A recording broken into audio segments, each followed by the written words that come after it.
Yeah, that's Matt Weatherall. Matt Weatherall, okay. I'm surprised Matt's not out there because there was very light damage to the bike and it's not horrible and wet and yucky, so I'm not sure why Matt's not there. Yeah, you're right. Because he was showing us the damage to the bike where he slid off at Clearways. And it's as what light, damage? I'm going to say, it's light to get off. Yeah, I've done more damage than that dropping a bike at traffic lights. Oh, I tell you what, there are a couple of people from the second row getting a well. Six and Draper might have been late to the party, but they certainly know how to drop the clutches. Oh, who's that at the chub? Go, mate. Kieran Smith, number 5, out in the front. That's Morgan Creasy. I'm not sure where he's found the speed from row number 3, but he's up into second place. There is Morgan Creasy. That'll be the first of the Clubmans then. That's Josh Wainwright trying to go the long way round on Stephen Draper, I believe. And Scott Halliday just punching his way through on Draper. Pete Baker with the all-pink Yamaha of number 188, David Kraviecki. A few riders running wide, one of which is the Kawasaki number 19 of Tyler Donovan. But that's Kieran Smith. He's out in front and he's trying to put some distance between himself and Morgan Creasy already. But Josh Wainwright on the, I believe, 2009 Honda 5-blade. He's out there in third position ahead of Scott Halliday. Pete Baker looking for the inside line on Stephen Draper, and we know how good Pete Baker is on the brakes in towards Paddock Hill Bend. Shows him the front wheel and says, thank you very much, I'm coming through whether you like it or not.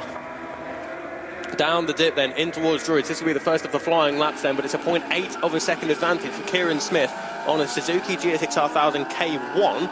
That's 23 years old, is that bike out in front, ahead of the 2009 Fireblade of Josh Wainwright and then the 2021 Fireblade of Morgan Creasy. So different bikes, different years, different variations, but all good racing.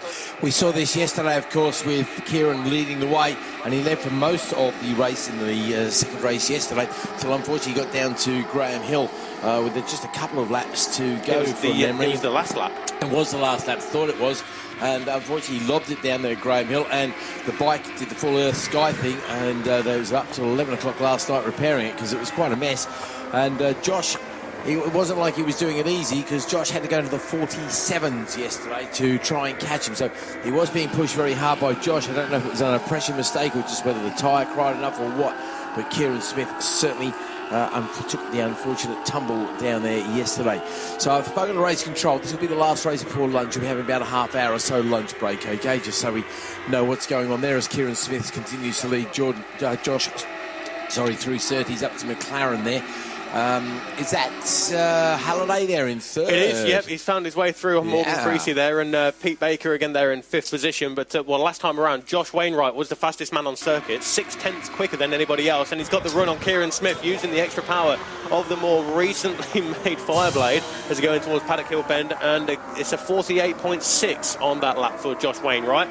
So 2 laps within a tenth of a second of each other, and Josh Wainwright takes the race lead. Now he's got an empty track in front of him. Be interested to see if he goes that little bit quicker. Kieran Smith is certainly going to try and go with him, though. He's going to push him all the way. Certainly closed up with him in there at Druids as well. But I have to say, I think just the knowledge, experience. I mean, Josh is a former champion of Brands, former Powerbike. Actually, if he can keep this up, he's going to be a current Powerbike champion, because I think if he wins this race, that's all over in this particular championship as well, isn't it, Brad? We haven't looked at the championship as far as these guys go in this race. But from memory, I think Josh has just basically got to finish this race, and he will be crowned the 2024 champion to regain the crown that he won a couple of years ago, along, of course, with the Milano Trophy as well. He's also putting himself down as a marker in the champion of Brands.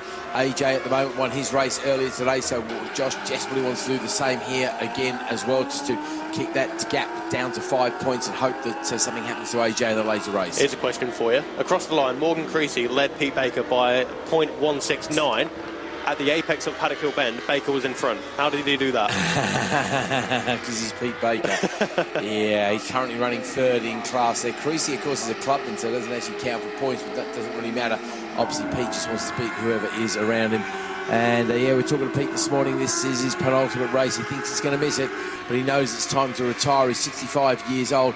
But we did point out to him there's an awful lot of people behind him. Every single race, there's still an awful lot of people behind him, and he's usually on the podium as well. Josh with a 48.252 tries to extend the gap between himself and Kieran Smith. It's out to 0.5 now, so just over half a second there as Halliday holds on to third. Baker, as you say, past Creasy.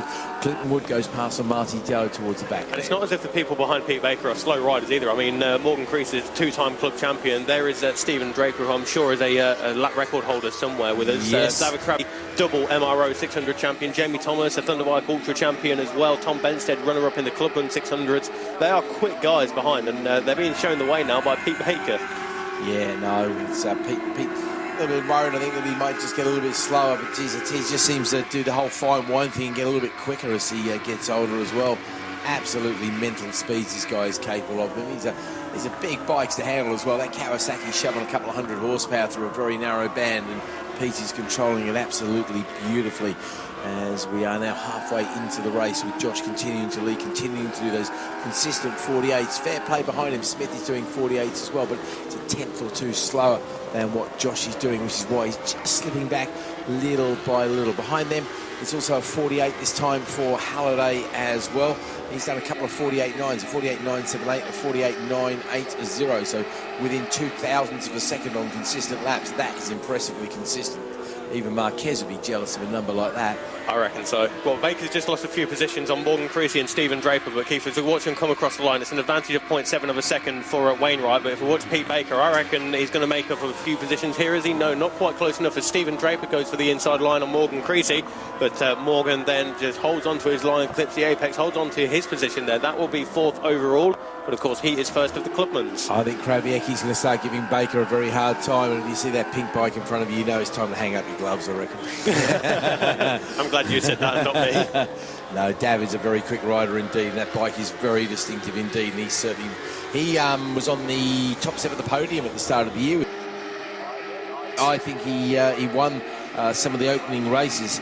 Yeah, he won one of the opening races. He was on the podium on the Sunday both times, and he won the first race. That was his first ever victory aboard the R1. He's had it for a couple of years now, and really hooks up very nicely with it. I'm sure he's a former Lord of Lytham as well, is David Kraviecki, a couple of years ago. I'll stand corrected, but... Baker on the brakes there. Look at him go under Draper, and he does it. That's an incredible move. That was from a long way back. Now he's got Creasy back on his sides. And I was saying Kraviecki looked like he's going to give Baker a hard time. It looks like Kraviecki's now dropping back from that leading, or that battling bunch just ahead of him there. Wainwright's getting confident. He's giving us a bit of fresh air under the front wheel as he lifts it, coming out of Graham Hill. Creasy desperately trying to hang on to that position, whereas Baker's trying desperately to get past him. Halliday's starting to have a bit of a lonely race now. He's 2 seconds over the pack, but he's also a second or so behind Smith, who's now 1 second behind Wainwright as they start to work the back markers as well. Even in these fast power bikes, you get the back markers as Wainwright zaps past them. Still in the 48, so 48.5. Going past a couple of back markers. That shows the pace of the guy. Smith behind him as well, a 48.6 for him. Halliday best lap of his race with a 48.9 there. Creasy 49.1, Baker 49.0. So he's going a little bit quicker and another 4/10 quicker over Draper behind him as well.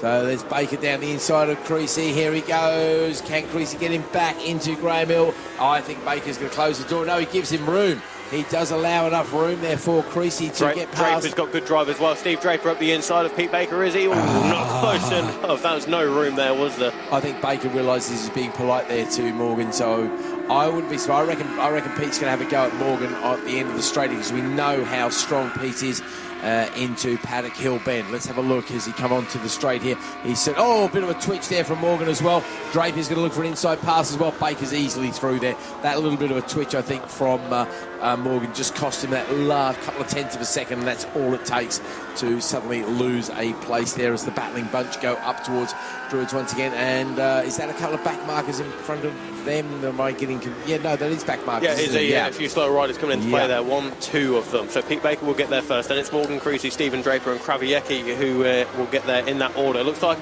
Pete Baker and Morgan Creasy go to the inside. They're both through, are they? Morgan, no. A little bit close there for Morgan. He runs a little bit wide. Stephen Draper is going to go for the outside line. Morgan still being held up there, unfortunately. So Morgan Creasy dropped a few positions there, and there's a bit of breathing room now for Pete Baker. A little bit of a twitch there from the rear wheel of that Kawasaki for Baker.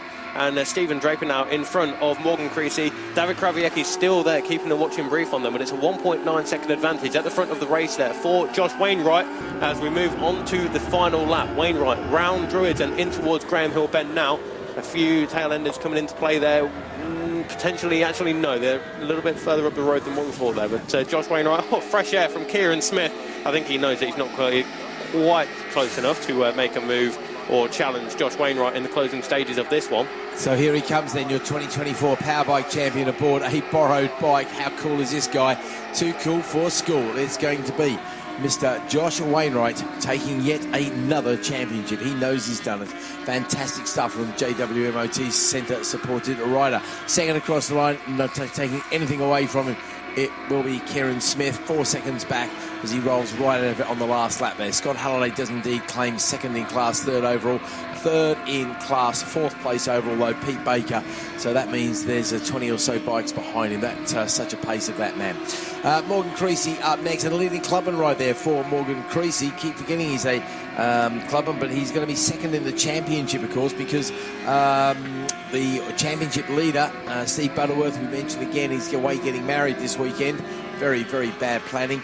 But nonetheless, when you've already got the championship wrapped up, it doesn't really matter. David Krabiecki finishes in seventh ahead of Tom Bemsee. I think this is the most I've seen Pete Becker celebrate. His penultimate race there. His hands off. Big round of applause to all the marshals there. It's good guys, Pete Baker there. And yeah, that's good celebrations as well for the man on bike number 65.